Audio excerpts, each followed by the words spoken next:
Selamat datang kembali di channel Teman Tidur Kamu bersama saya Moksa. Channel yang bisa membawa kalian untuk kembali membuka mata dan membuka pikiran dari sejarah yang terlupakan hingga biografi yang menginspirasi, menyelami setiap tragedi yang menyayat hati, dan menjelajahi legenda yang tak terlupakan dari masa lalu hingga masa kini. Sebelumnya, terima kasih untuk kalian yang sudah mengklik video ini. Semoga video ini bisa membuat kalian terhibur dan bisa menambah wawasan akan sebuah sejarah yang ada di dunia. Pada episode kali ini, kita akan menceritakan kisah sejarah kelam yang terjadi pada bulan Mei 1998. Sebuah bulan yang penuh dengan api, darah, dan air mata. Kerusuhan yang melanda Indonesia pada saat itu meninggalkan luka yang dalam dan mempengaruhi perjalanan bangsa hingga saat ini.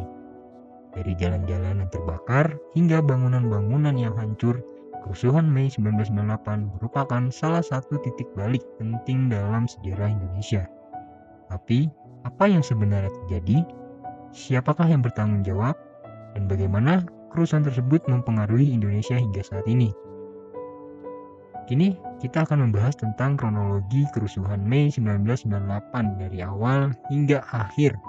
Kita akan melihat bagaimana krisis ekonomi, politik, dan sosial yang terjadi pada saat itu yang menjadi pemicu kemarahan serta kekecewaan masyarakat yang kemudian meledak menjadi kerusuhan besar. Kita juga akan membahas tentang peran berbagai pihak termasuk pemerintah, masyarakat sipil, aktor-aktor lain yang terlibat dalam kerusuhan tersebut dan apa yang sebenarnya terjadi dan akibat serta warisan dari kerusuhan tersebut. Selain itu, kita akan melihat bagaimana kerusuhan Mei 1998 mempengaruhi perjalanan politik Indonesia, termasuk lengsernya Presiden Soeharto dan transisi ke era reformasi. Jadi, siapkah Anda untuk mengetahui lebih lanjut tentang salah satu momen paling penting dalam sejarah Indonesia? Mari kita simak cerita tentang kerusuhan Mei 1998 dan pelajari dari pengalaman tersebut.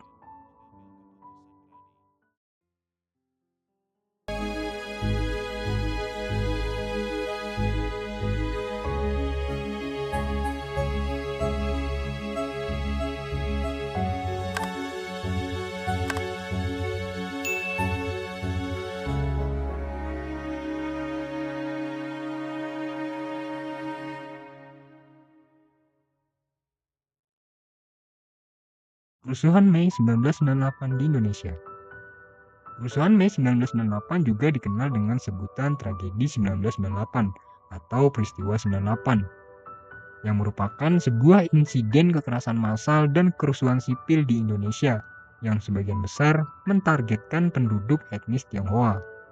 Peristiwa tersebut terjadi di kota Medan, Jakarta, Surakarta, dan kota-kota kecil lainnya dengan intensitas lebih kecil. Di bawah kepemimpinan presiden yang bertugas pada zaman itu yang didukung oleh negara barat, telah menjadi diskriminasi yang meluas dan sistematis terhadap etnis Tionghoa di Indonesia. Kerusuhan tersebut dipicu oleh korupsi, masalah ekonomi, termasuk kekurangan pangan, dan pengangguran massal. Kerusuhan tersebut pun akhirnya menyebabkan pengunduran diri Presiden Soeharto dan jatuhnya pemerintahan Orde Baru yang telah berkuasa selama 32 tahun yang pada saat itu didukung oleh kekuatan barat seperti Amerika Serikat. Sasaran utama dari kekerasan dan kerusuhan tersebut adalah etnis Tionghoa Indonesia. Diperkirakan lebih dari 1.000 orang tewas dalam kerusuhan tersebut.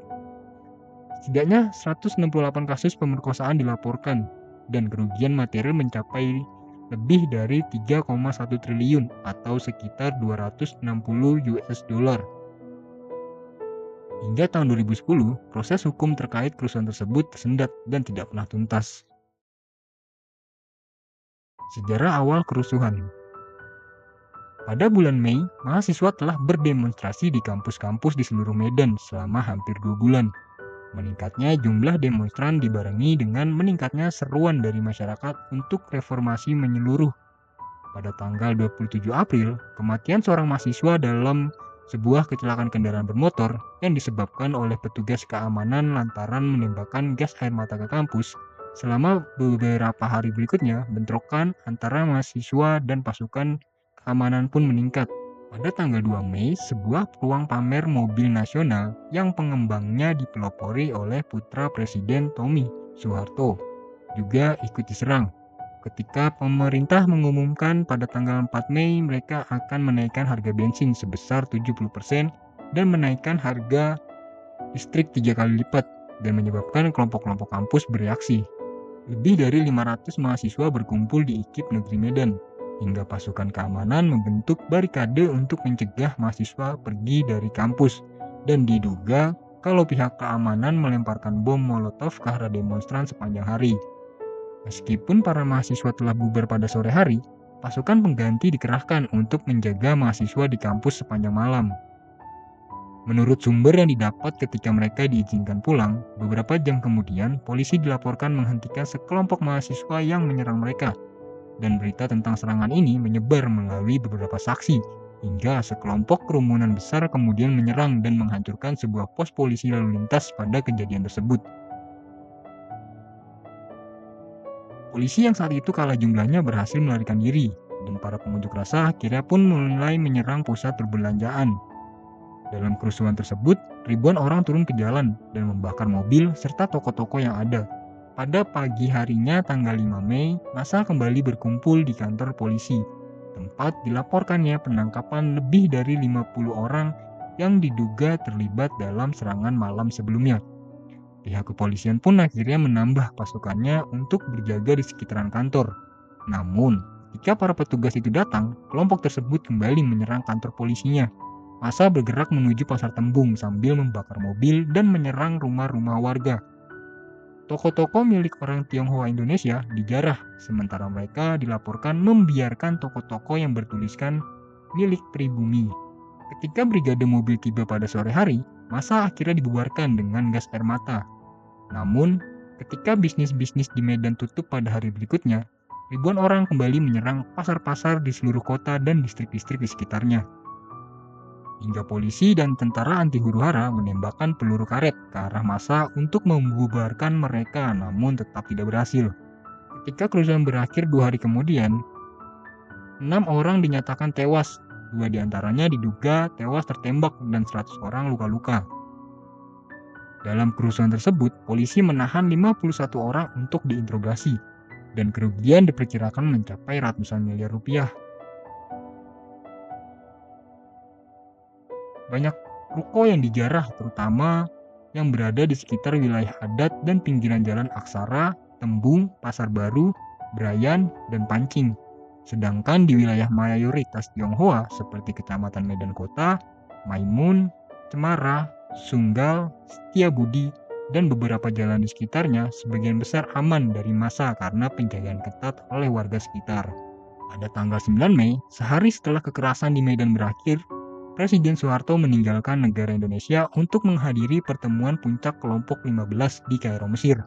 Sebelum keberangkatannya, ia menyerukan pada masyarakat untuk mengakhiri segala bentuk protes. Kepada Harian Suara Pembaruan, ia berkata, "Saya menilai bahwa jika kita terus seperti ini, tidak akan ada kemajuan untuk bangsa Indonesia." Ia kemudian kembali ke Indonesia lebih awal dari yang dijadwalkan pada tanggal 14 Mei, ketika kekerasan terburuk terjadi di Jakarta. Kampus Universitas Trisakti di Grogol, Jakarta Barat menjadi tempat berkumpulnya 10.000 mahasiswa pada tanggal 12 Mei. Mereka telah merencanakan untuk berbaris ke selatan menuju gedung DPR, tetapi pasukan keamanan menolak untuk mengizinkan mereka meninggalkan kampus.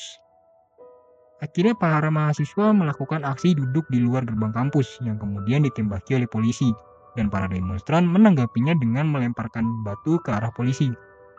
Dalam kekacauan yang terjadi, 4 mahasiswa dinyatakan tewas hingga memicu kekerasan massal di seluruh Jakarta pada hari berikutnya. Sebuah toko matahari di distrik Timur Jatinegara dan Jogja Plaza di Klender dibarikade oleh sekelompok orang, hingga 2 gedung itu dibakar. Diperkirakan sedikitnya 1.000 orang tewas di dalam gedung selama kebakaran tersebut. Massa juga menyerang wilayah Glodok di bagian barat laut kota, di mana kawasan tersebut adalah pusat komersil pecinan Jakarta. Beberapa pemilik toko dilaporkan kalau mereka membayar preman lokal untuk melindungi mereka dari kekerasan karena pasukan keamanan sebagian besar tidak ada pada saat itu.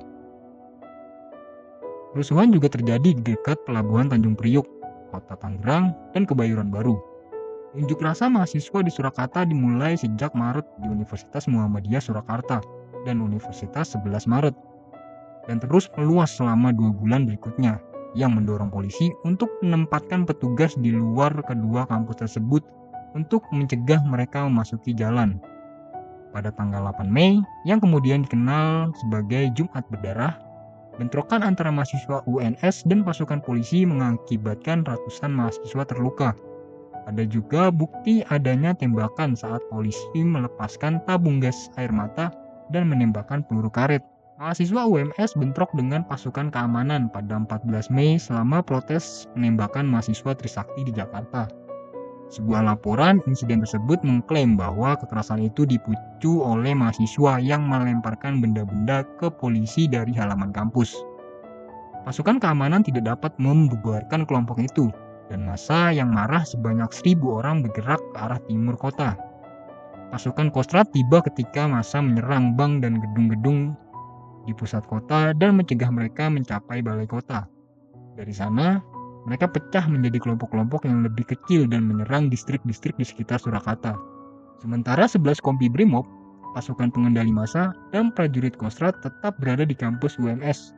Pusat kota dibiarkan tanpa perlindungan dari pihak keamanan. Sekelompok 15 provokator disebut-sebut telah mengarahkan massa menggunakan walkie-talkie dan memicu kekerasan dengan menggunakan linggis untuk membuka gedung dan melemparkan bom molotov ke dalamnya. Karena kejadian tersebut, listrik di seluruh kota Surakarta padam saat itu hingga warga tidak dapat menerima liputan televisi dan radio mengenai peristiwa tersebut. Sebagai gantinya, mereka mengandalkan surat kabar lokal, pos untuk mendapatkan berita tentang hari sebelumnya pada tanggal 15 Mei. Ketika serangan berlanjut hingga hari kedua, 10.000 mahasiswa pengunjuk rasa mengorganisasikan protes damai terpisah dan berbaris dari kampus UNS ke balai kota, sambil menjelaskan bahwa mereka tidak terkait dengan kekerasan massa yang terjadi di hari sebelumnya. Beberapa kota besar lainnya seperti Surabaya, Padang, Palembang, dan di Boyolali juga mengalami kejadian yang sama. Di Sidotopo, Surabaya, para perusuh menargetkan toko-toko dan rumah-rumah milik orang Tionghoa. Setelah kerusuhan tersebut, 10.000 warga Madura berpatroli di jalan-jalan raya. Tim gabungan mencari fakta menemukan 2 kasus pemerkosaan dan 4 kasus kekerasan seksual pada tragedi di Surabaya dan Madura.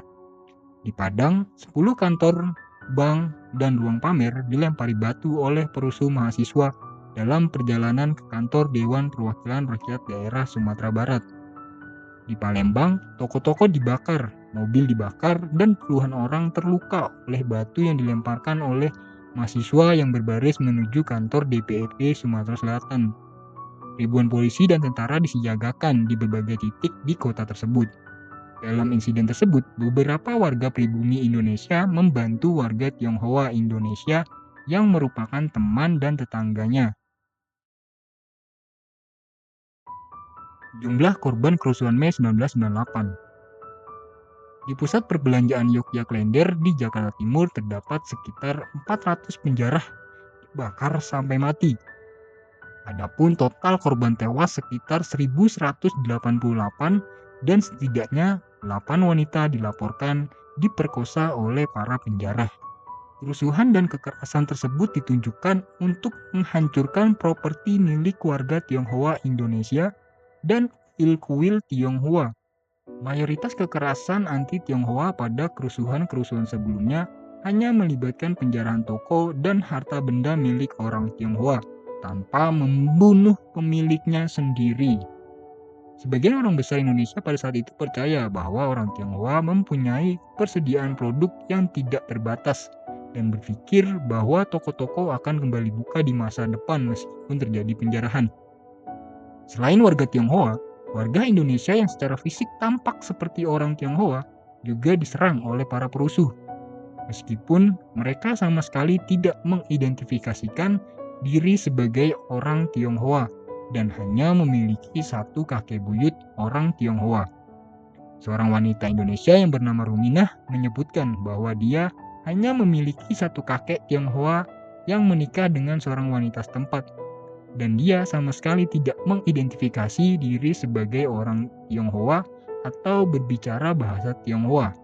Tapi dia dan keluarganya terus-menerus dilecehkan dan dibenci oleh tetangga-tetangga mereka karena penampilan fisik mereka seperti orang Tionghoa. Dari kejadian tersebut, salah satu putranya tewas dalam kebakaran di mal selama kerusuhan. Dugaan foto palsu dari tragedi kerusuhan Mei 1998. Pada tanggal 19 Agustus, sebuah kelompok yang disebut Presidium Reformasi Dewan Pemuda dan Mahasiswa Surabaya mengeluarkan pernyataan yang mengklaim bahwa foto-foto pemerkosaan itu adalah kebohongan belaka dan bagian dari rekayasa politik dengan tujuan untuk memicu kebencian terhadap Indonesia. Keesokan harinya, cerita ini dimuat oleh Asia Wall Street Journal dan cerita itu tersebar secara internasional. Cerita itu mengklaim bahwa sumber dari beberapa foto-foto ini berasal dari pameran foto berdarah dan situs web pornografi. Hingga akhirnya, cerita ini masuk ke Surat Kabar Nasional Indonesia melalui Republika. Dan beberapa hari kemudian, mulai disebarluaskan secara luas ke seluruh surat kabar lokal yang ada di Indonesia. Para cendekiawan sejak itu mengomentari dampak dari tuduhan-tuduhan ini. Setelah foto-foto ini dibagikan secara daring, perdebatan sengit pun terjadi di komunitas daring Tiongkok. Peneliti asal Australia yang bernama Elanitai percaya bahwa diskusi-diskusi semacam itu tidak memberikan kesan bahwa para peserta ini sadar akan masalah keaslian. Karena itu, ia berpendapat bahwa para komentator atau aktivis diaspora tanpa sengaja mempersulit penyelidikan atas masalah ini. Sementara penulis Amerika Karen Strassler juga prihatin dengan dampak tuduhan ini terhadap wacana publik Indonesia. Ia berpendapat bahwa meskipun banyak orang Indonesia tidak melihat foto-foto tersebut, diskusi tentang foto-foto tersebut di media massa sangat membantu mereka yang akan menyangkal pemerkosaan tersebut. Anggapan pemerintah. Kekerasan di Medan menarik perhatian para pejabat keamanan nasional seperti Jenderal Wiranto, Panglima Angkatan Bersenjata yang mengunjungi daerah-daerah yang terkena dampak pada tanggal 6 Mei dan mengerahkan pasukannya untuk membantu memulihkan ketenangan di kota tersebut. 2 hari kemudian, Letnan Jenderal Prabowo Subianto dari Kostrad juga mengerahkan salah satu kesatuannya untuk mendukung pasukan lokal dan meyakinkan masyarakat bahwa yang lain siap untuk pergi ke daerah-daerah yang bermasalah jika diperlukan.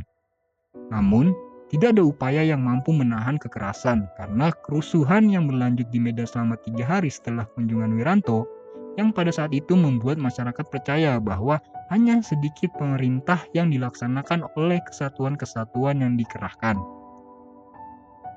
Ketertiban akhirnya dipulihkan ketika Komandan Militer Daerah Yujaini meminta bantuan para pemimpin masyarakat dan organisasi-organisasi pemuda untuk mengatur patroli lokal dengan pasukan keamanan. Kurangnya tindakan pengamanan terus berlanjut seiring meningkatnya kekerasan di Jakarta, dan pemimpin militer yang bertanggung jawab atas keamanan di ibu kota seperti Wiranto, Prabowo, dan Jenderal Susilo Bambang Yudhoyono tidak turut serta hadir. Respon militer dan polisi di ibu kota pada saat itu terbilang tidak konsisten. Di Mangga Besar, para pihak keamanan diduga hanya berdiam diri dan membiarkan para penjara kabur membawa barang curian. Di Slipi, pihak keamanan dilaporkan mempertaruhkan nyawa mereka untuk melindungi warga sipil. Di Surakarta, perwakilan Angkatan Bersenjata Kolonel Sriyanto membantah tuduhan pengabaian oleh militer. Ia mengklaim bahwa pasukan darat terbatas karena beberapa unit sedang dalam perjalanan ke Jakarta. Sementara beberapa yang tertinggal membantu polisi dalam mengendalikan pengunjuk rasa di Universitas Muhammadiyah Surakarta. Sri Susuhunan Pakubuwono XII, Raja Tradisional Surakarta, mengutuk kekerasan tersebut sebagai perilaku yang tidak sejalan dengan nilai-nilai budaya yang dianut Wong Solo. Ia juga tampil pada tanggal 19 Mei untuk menunjukkan solidaritas oleh para elit dengan korban kekerasan tersebut.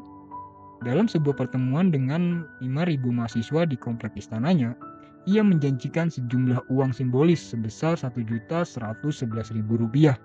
untuk mendukung seruan mahasiswa untuk reformasi. Karena jelas bahwa Soeharto telah kehilangan kendali atas para pemimpin militer seniornya, ia akhirnya mengundurkan diri seminggu setelah kekerasan pada tanggal 21 Mei. 2 bulan kemudian, pada tanggal 23 Juli, penggantinya B.J. Habibie menunjuk TGPF untuk melakukan penyelidikan resmi atas kerusuhan di bulan Mei.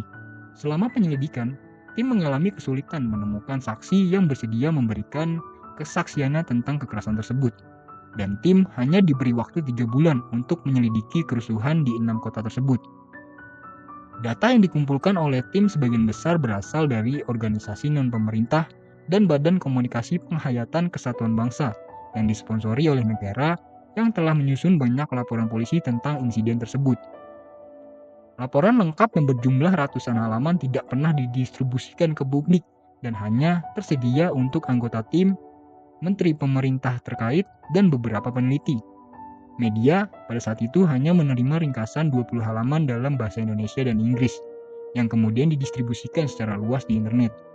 Hingga saat ini, pejabat pemerintah menyangkal terjadinya kekerasan seksual dengan alasan tidak adanya laporan dari pihak kepolisian, meskipun ada banyak bukti yang mendukung dari kelompok hak asasi manusia setempat. Reaksi publik. Warga Tionghoa Indonesia di Medan menjadi korban preman lokal yang mengancam masyarakat dengan kekerasan. Sebelum kerusuhan, warga Tionghoa biasanya menggunakan metode di luar hukum untuk memastikan perlindungan dan keamanan mereka. Akibatnya, kelompok yang memeras uang dari warga Tionghoa, kadang-kadang juga dari agen pemerintah, melihat mereka sebagai sapi perah. Banyak orang percaya bahwa warga Indonesia non-Tionghoa aman. Oleh karena itu, banyak yang memasang tanda di depan bisnis mereka dengan bertuliskan dimiliki pribumi. Warga Tionghoa Indonesia marah dan merasa dikhianati oleh kekerasan tersebut, dan banyak yang melarikan diri dari daerah tersebut seperti ke Malaysia, Singapura, Taiwan, Belanda, Australia, Amerika Serikat, atau lokasi lain di dekat Indonesia. Masyarakat setempat membedakan insiden ini dari kekerasan anti-Tionghoa sebelumnya, karena ancaman terhadap warga Tionghoa merupakan bagian dari struktur sosial, ekonomi, dan politik kota. Mereka percaya bahwa kerusuhan ini dipicu oleh demonstrasi mahasiswa atau preman yang ingin mendiskreditkan gerakan reformasi. Kisah-kisah kekerasan seksual dengan pelaku yang meneriakkan slogan-slogan anti-Tionghoa dan pelecehan verbal lainnya selama kerusuhan Jakarta mengejutkan masyarakat Indonesia. Karena insiden tersebut digambarkan sebagai kekerasan yang disponsori oleh negara. Kelompok-kelompok nasional dan internasional menjadi lebih vokal dalam menyerukan reformasi dan pemerintahan untuk mundur. Pemimpin Muhammadiyah Amin Rais mengancam kekerasan di Surakarta, yang menurutnya lebih merusak daripada kerusuhan di Jakarta. Organisasi Islam tersebut mengelola kampus UMS, tempat bentrokan mahasiswa dengan polisi pada tanggal 14 Mei yang memicu kekerasan berikutnya. Reaksi internasional. Ketika kerusuhan Jakarta dimulai, pemerintah Amerika Serikat memerintahkan untuk mengevakuasi orang-orang yang menjadi tanggungan dari konsulat. Departemen Luar Negeri juga merekomendasikan warga negara Amerika Serikat untuk meninggalkan negara Indonesia menggunakan penerbangan komersil atau penerbangan evakuasi yang diselenggarakan oleh pasukan Amerika Serikat. USS Bellewood dan skuadron helikopter marinir atau Flying Tiger ditempatkan di wilayah Indonesia sebagai bagian dari rencana evakuasi darurat bagi warga negara Amerika Serikat dan personil kedutaan yang dikenal sebagai Operasi Bevel Incline. Dalam laporan negara Indonesia tentang praktik hak asasi manusia tahun 1998 yang diterbitkan Departemen Luar Negeri, Amerika Serikat menuduh pemerintah Soeharto melakukan pelanggaran hak asasi manusia yang serius. Laporan tersebut juga menyebutkan bahwa polisi melempari dengan batu dan menembaki wartawan asing yang saat itu sedang meliput. Bentrokan antara mahasiswa dan pasukan keamanan pada tanggal 6 Mei ketika berita tentang serangan terhadap warga Tionghoa Indonesia selama kekerasan tersebut sampai ke komunitas etnis Tionghoa internasional. Kerusuhan tersebut dicap sebagai anti-Tiongkok. Dalam suratnya kepada Presiden Habibie, pemimpin Partai Demokrat Hong Kong Martin Lee menulis, keparahan dari 2 hari kekacauan ini mengakibatkan perbandingan dengan serangan rejim Nazi terhadap orang Yahudi. Tanggapan hati-hati Tiongkok terhadap masalah ini menimbulkan kegemparan di kalangan kelompok hak asasi manusia. Menyusul protes di Kedutaan Besar Indonesia di Beijing pada bulan Agustus, Menteri Luar Negeri Tang Jia-xuan mengajukan permohonan langsung kepada pemerintah Indonesia untuk memastikan perlindungan terhadap komunitas Tionghoa Indonesia. Selama kunjungan ke Jakarta pada bulan November, Sekretaris Jenderal Partai Komunis Tiongkok Jiang Zemin mengatakan bahwa warga Tiongkok Indonesia tidak hanya akan melayani stabilitas jangka panjang di Indonesia, tetapi juga kelancaran pengembangan hubungan kerjasama yang bersahabat dengan negara-negara tetangga. Tiongkok mengklaim bahwa mereka juga telah mendesak maskapai penerbangan untuk mengoperasikan 3 penerbangan lagi dari Indonesia yang mengangkut sekitar 200 warga Tiongkok dari Jakarta. Dibandingkan dengan pendekatan Tiongkok, Taiwan mengambil peran yang lebih aktif dalam menuntut pengadilan bagi mereka yang terlibat dalam kekerasan dan perlindungan bagi para korban. Taiwan mengancam akan menarik investasi dari negara tersebut, yang diperkirakan mencapai 13 miliar US dollar pada tahun 1998. Dan memblokir masuknya pekerja Indonesia yang populasinya di Taiwan telah mencapai 15.000 orang. Taiwan membenarkan ancaman tersebut berdasarkan prinsip-prinsip melindungi warga Tionghoa perantauan dan melindungi hak asasi manusia. Akibatnya, pada tanggal 9 Agustus, Menteri Investasi Hamzahas terbang ke Taiwan dan meminta maaf atas kekerasan tersebut sambil mempromosikan Indonesia sebagai tujuan investasi. Adapun akibat dan warisan kerusuhan Mei 1998 yang masih kita rasakan hingga saat ini. Selama lebih dari seminggu setelah kerusuhan di Jakarta, penduduk setempat takut akan keselamatan mereka dan tinggal di rumah. Sebagian besar bank, bisnis, dan gedung-gedung publik tetap ditutup di kota-kota besar di seluruh negeri. Beberapa kantor pemerintahan dibuka kembali untuk memperingati Hari Kebangkitan Nasional pada tanggal 20 Mei. Meskipun ada kekhawatiran bahwa kerusuhan dapat memperburuk Hari Kebangkitan Nasional, untungnya hanya 3 insiden kecil yang terjadi di kota-kota kecil. Data yang dikumpulkan oleh tim pencari fakta tentang korban jiwa akibat kekerasan di ibu kota saling bertentangan. Melaporkan 1.109 kematian akibat kebakaran, 27 kematian akibat tembakan, 91 luka-luka, dan tambahan 31 orang dinyatakan hilang. Berbeda dengan laporan polisi yang menghitung kalau ada 463 orang tewas dan 69 orang luka-luka, sementara pemerintah kota hanya melaporkan 288 orang tewas dan 101 orang luka-luka. Kerusakan properti diperkirakan mencapai 2,5 triliun atau setara dengan 238 juta US dollar. Dengan pemerintah kota melaporkan 5.723 bangunan dan 1.948 kendaraan hancur. Sementara laporan polisi menghitung terdapat 3.862 bangunan dan 2.609 kendaraan yang hancur. Kerusakan di Surakarta diperkirakan mencapai 457 miliar atau setara dengan 46 juta US dollar. Dengan warga negara Indonesia, Tiongkok menderita sebagian besar kerugian material. Anggota TGPF yang ditunjuk oleh Habibie percaya bahwa mandat mereka untuk mencari kebenaran di balik kekerasan tersebut termasuk menarik kesimpulan dan membuat rekomendasi. Meskipun mereka diberi akses ke anggota elit militer, temuan mereka bertentangan dengan militer dan pemerintah. Bagian-bagian dari laporan tersebut juga ditentang oleh media nasional. Dewan Perwakilan Rakyat akhirnya menyatakan kerusuhan tersebut sebagai kejahatan biasa selama pemerintahan Megawati antara tahun 2001 hingga 2004. Runtuhnya pemerintahan Soeharto juga menyebabkan meningkatnya gerakan separatis di provinsi-provinsi terpencil seperti Aceh, Papua, dan Timur Timur. Konflik etnis dan agama juga berkobar di Maluku dan Sulawesi Tengah karena hukum dan ketertiban memburuk. Dugaan keterlibatan militer. Berdasarkan laporan tentang adanya tindakan militer selama kerusuhan, TGPF membuat tuduhan yang belum pernah terjadi sebelumnya terhadap elit militer.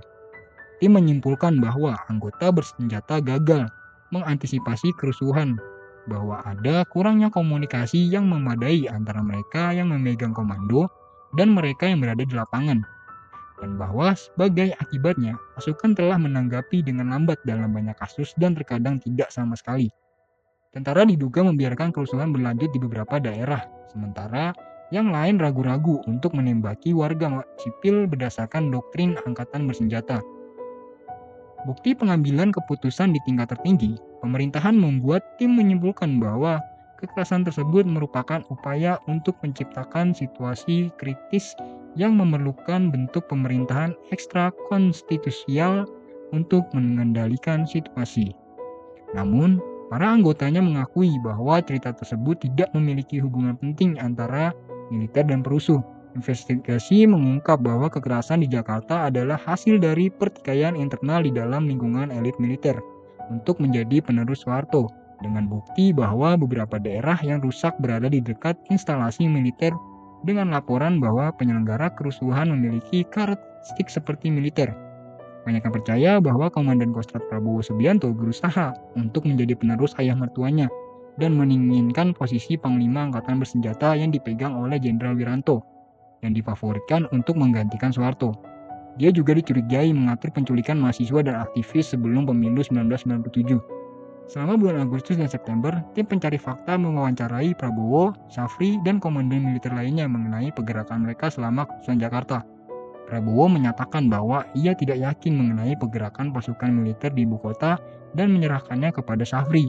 Sementara itu, komandan operasional tidak memberikan keterangan yang jelas dalam kesaksiannya dan menyatakan bahwa pasukan keamanan melindungi lokasi-lokasi prioritas. Dalam laporan akhirnya, tim pencari fakta menduga bahwa pada malam 14 Mei, Prabowo bertemu dengan beberapa tokoh anggota bersenjata dan tokoh sipil termuka di markas Kostrad untuk membahas pengaturan kekerasan. Namun, hal ini kemudian dibantah oleh beberapa orang yang menghadiri pertemuan tersebut, termasuk di dalamnya itu ada pengacara hak asasi manusia terkemuka yang bernama Adnan Muyu Nasution dan anggota TGPF Bambang Wijoyanto. Kesaksian lebih lanjut oleh Prabowo pada tahun-tahun setelah penyelidikan bertentangan dengan laporan tim menyebabkan skeptisme terhadap tuduhan tim. Ketika Soeharto mengundurkan diri dari mandatnya pada 21 Mei, baik Prabowo maupun Wiranto dilewati demi transfer kekuasaan konstitusional kepada Wakil Presiden Habibie. Prabowo dipindahkan ke posisi nonaktif pada hari berikutnya sebelum diberhentikan dari dinas pada bulan Agustus. Dampak terhadap komunitas Tionghoa Indonesia. Komunitas Tionghoa Indonesia diyakini memiliki kesetiaan kepada Tiongkok dan Indonesia, sebuah tanda bahwa mereka tidak memiliki patriotisme nasional dan dicap sebagai pengkhianat bangsa. Selama pemerintahan Orde Baru Soeharto, beberapa undang-undang disahkan terhadap komunitas etnis Tionghoa di Indonesia.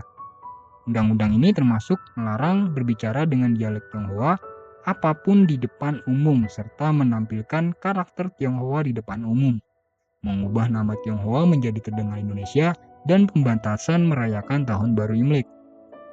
Namun, Presiden Soeharto tetap mempertahankan beberapa orang Tionghoa Indonesia di sisinya, terutama untuk alasan bisnis.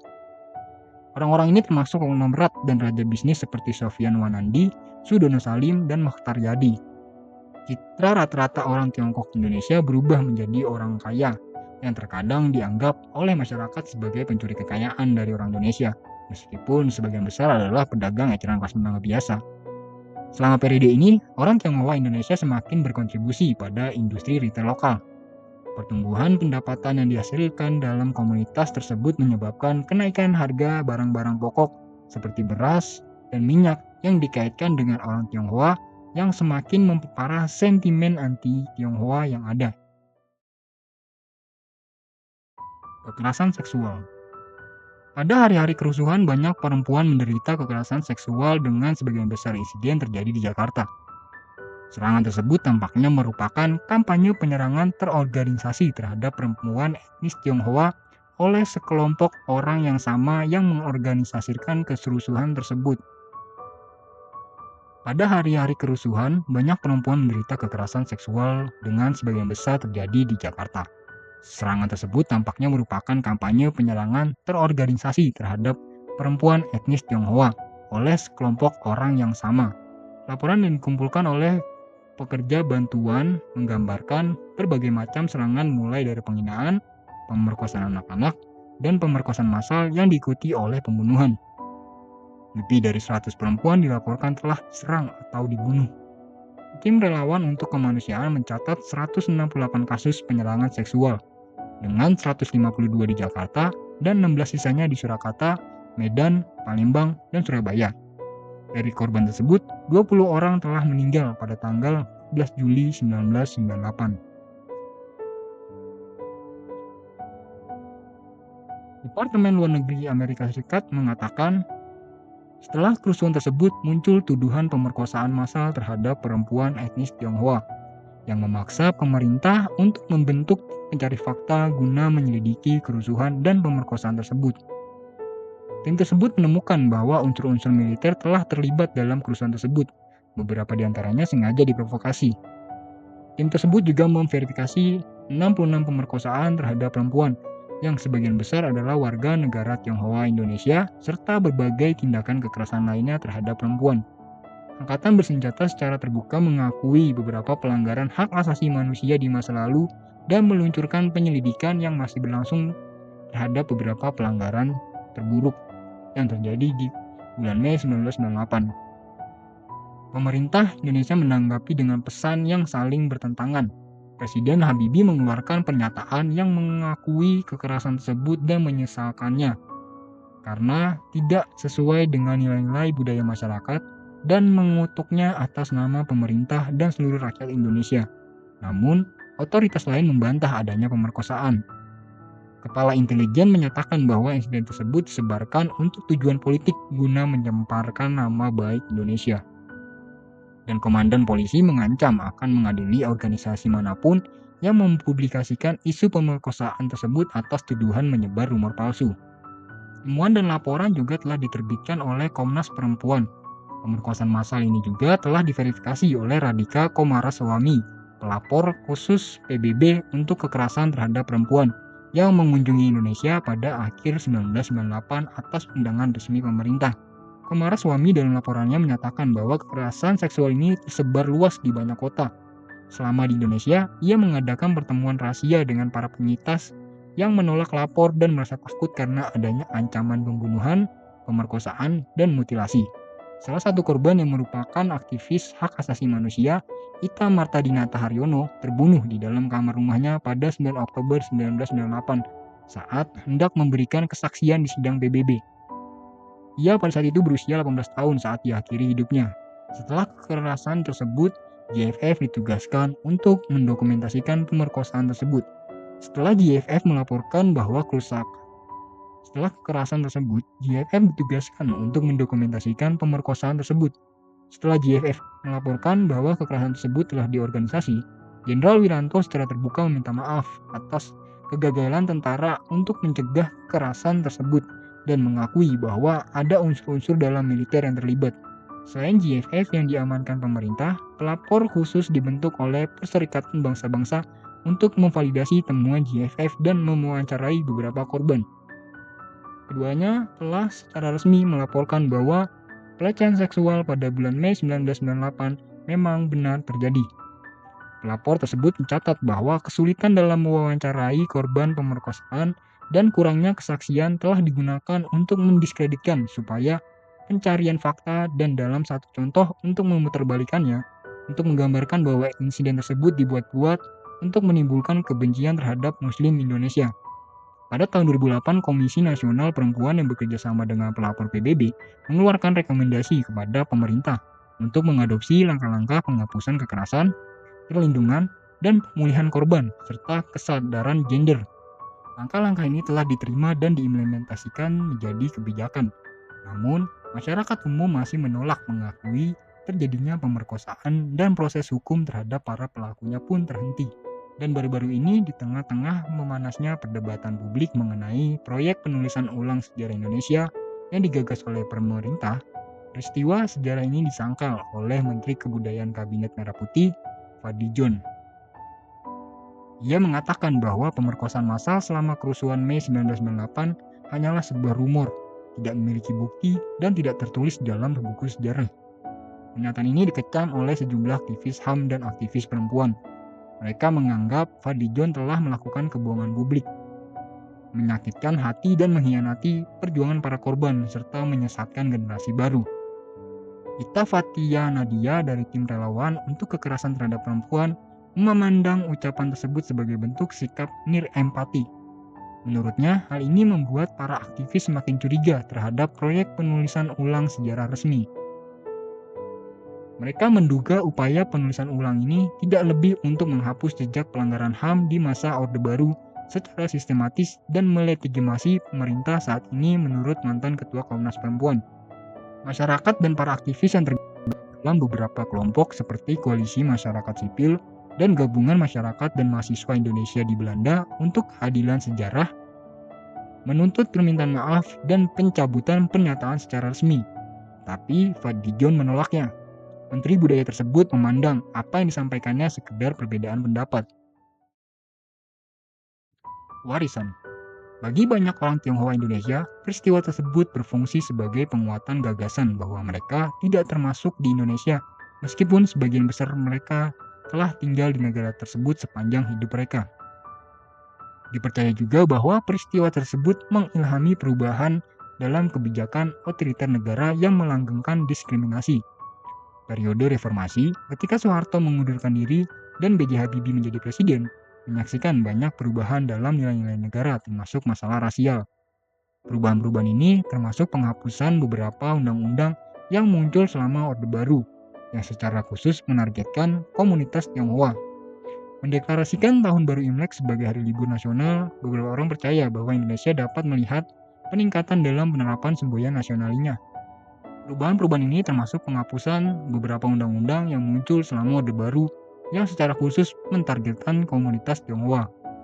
Beberapa orang percaya bahwa Indonesia dapat melihat peningkatan dalam penerapan semboyan nasionalnya atau Bhinneka Tunggal Ika yang diterjemahkan menjadi persatuan dalam keberagaman dan penerimaan yang lebih besar terhadap komunitas Tionghoa Indonesia secara keseluruhan. Hal ini dapat dilihat sebagai bentuk